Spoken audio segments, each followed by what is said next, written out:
Well, we are in the final, technically final video of the Hell's Kitchen saga, as I'm going to be reviewing for you Daredevil Season 3 from 2018, which is meant to be the final Daredevil season until Born Again happened, and I will link down below, my videos for Season 1, Season 2, and The Defenders. And this is actually my second or third time recording this, as I want to try and make this one a better attempt. So it's all of that. And so definitely we will be getting into spoilers in this video. I'm not going to be doing a dissection of the entire season, like, every moment of every episode, but just a lot of key pointers and a lot of key highlights that I feel like make make up for why I really did enjoy this season of television. And also I'll be mentioning, how I would rank the other seasons compared to this season. For example, where Defenders ranks compared to season 2, compared to season 3, compared to season 1, that type of thing. So there's all of that. So if you want to know what this season is about, now that it's a spoiler video and we will be going over the key highlights of how I felt about the season, what you have here is a follow on from Defenders, and that's why I had to watch Defenders to understand everything, right? And so you have Matthew Murdock. He's sitting on a bed. He's bruised and he's injured because he has just survived a explosion in a building which people thought he died from, right? And so there's all of that. But then the season does this thing where it does actually build upon his world once more, as you start to see Wilson Fisk in the whole thing again. You have, new characters in here like, Agent Nadim, Agent Point Dexter, right? And a few other characters that join the mix. Like, even Foggy Nelson's family gets a bit of lore in here. There's a lot going on compared to season 2, even, I would argue. And definitely all of that. So, where do we start by dissecting the peak of this stuff here? So, first of all, we have to mention that the acting performances are always great. The theme song that you start as you start watching the episodes is just addicting. All of that is all great, but I think my one of my only issues with this storyline, my one of my only issues with this entire season, I should say, is the pacing is a bit hit and miss. And now this is not to say it's horrible, it's bad. So please do not click off this video. This is me just trying to explain myself here. So what I mean is, sure, there's moments where you have the build up, but then it starts to kind of, you don't burst right into flames of action. And once you understand that it has to be slow, you're like, I understand why it has to be slow. You know what I mean?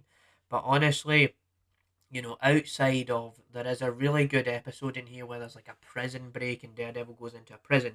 Before you get to that point, right, there is slow bits in between the pacing. And the reason why I say this is because a lot of it is just characters talking in a room, and you kind of just have to kind of like understand everything, which is fine.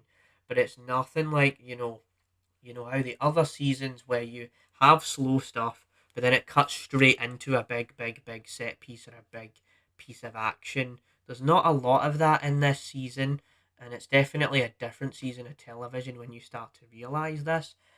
But let's also mention how I felt about Agent Nadim, Agent Point Dexter's like kind of thing in here. Like, I really do appreciate that they actually gave, Agent Point Dexter a backstory. It was really interesting to see how they did not let Daredevil use his suit, and then they pretty much, and then Wilson Fisk pretty much brainwashes, Agent Poindexter, or actually they call him in the show Dex, just to, shorten things up. And so they definitely show you this different side to Daredevil, where they make you think that he is Daredevil, and the media and the news are brainwashed and like, oh my god, Daredevil's a bad guy, he kills people in cold blood. But no, he does not. No, he does not at all. And there's all these things where you have this constant demand and hunger from Matthew Murdock wanting to pursue this case, wanting to convince that Agent Nadim is in the wrong. And once he convinces Agent Nadim is in the wrong, Agent Nadim realizes something's fishy, something's going on. There'll be times where Agent Nadeem and Daredevil are trying to, Matthew Murdock, I should say, are trying to figure out what to say to these people and everything. Like, all of that is great.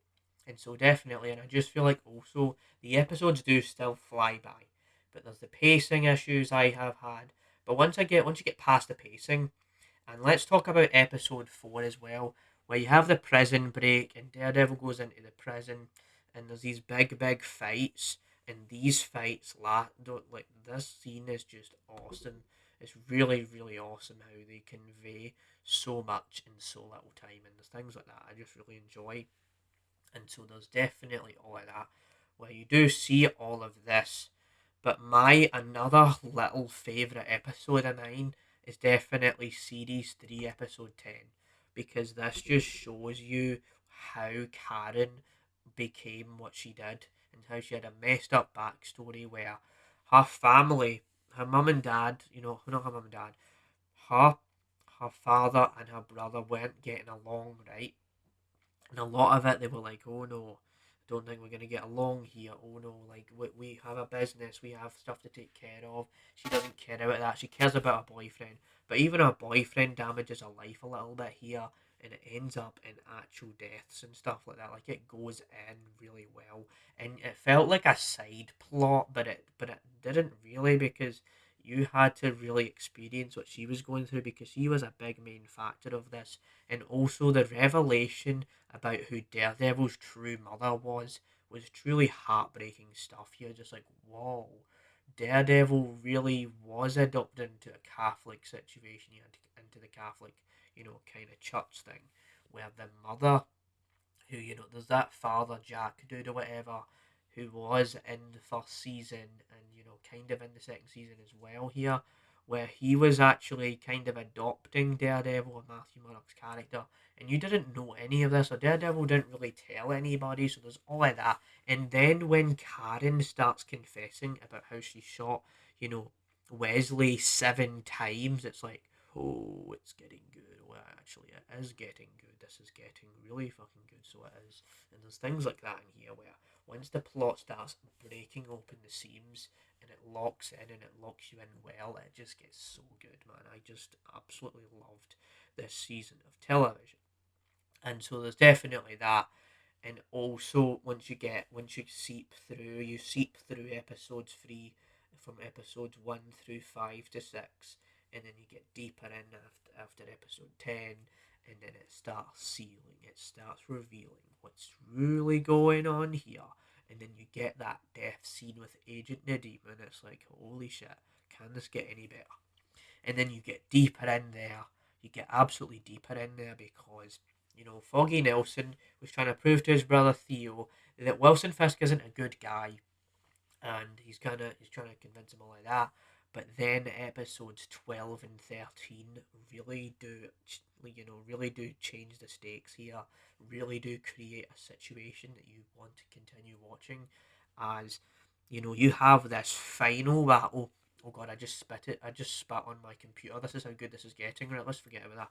But you have this final battle, right, where you've got your Agent Dex, right? You've got Daredevil.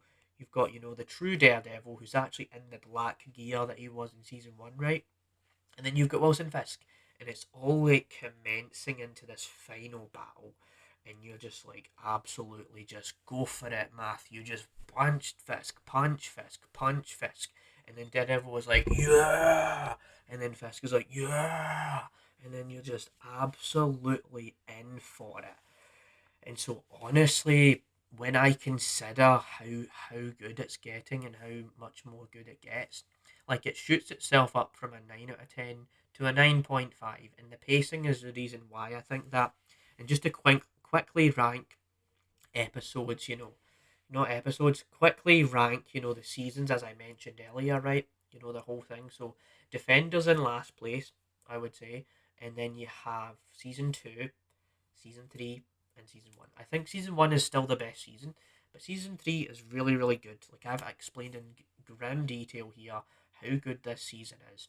From the prison break episode, from episode 10, every episode has its own little thing that contributes to the bigger plot of the season. And yeah, definitely this time I think this is the better recording. So this is kind of my longest video review on the Daredevil kind of show here, but that is how I felt about season 3. And for a kind of finale kind of episode to this saga that we've been doing, yeah, hopefully you enjoy this one because I had a lot of fun doing these videos, and I'm honestly just glad I had to watch this again. Like, wow, just I feel like a changed man after watching this series again. Honestly, yeah, cannot wait for Born Again. I'll try and start it, but I know it's not finished yet, so I'll wait till the full season is out and then we'll review it, stuff like that.